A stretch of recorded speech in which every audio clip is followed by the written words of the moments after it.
Аав нь архи уудаг, эсвэл ээж нь архи уудаг тийм орчин нөхцөлд өссөн хүүхдүүд архичны насан турсан хүүхдүүд болдог.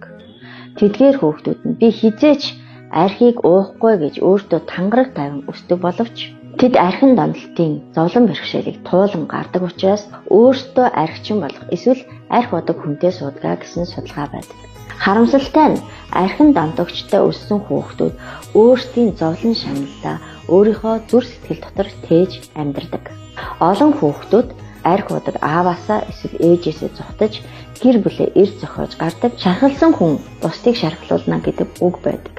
За тийм учраас өөрийн хань ээжэл үр хүүхдүүдэд шархлуулж өсгөдөг байна.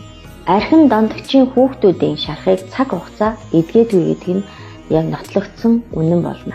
Тэд сэтгэл санаа, зүрх сэтгэлийн талбарууд дээр тусламж авахгүй бол архаг сэтгэлзүйн өвчлөлттэй болохоос гадна өөрөө архинд донтогч болох магадлал маш өндөр байдаг. Иймээс тэр байдал нь гинжин хэлхээ мэт үр ач зээн арт нь үргэлжилсээр байдаг. Хэрвээ таны аав ээж архи уудаг тийм орчинд өссөн бол та хүүхэд насныхаа шархан дээр ажиллах нь маш чухал шүү.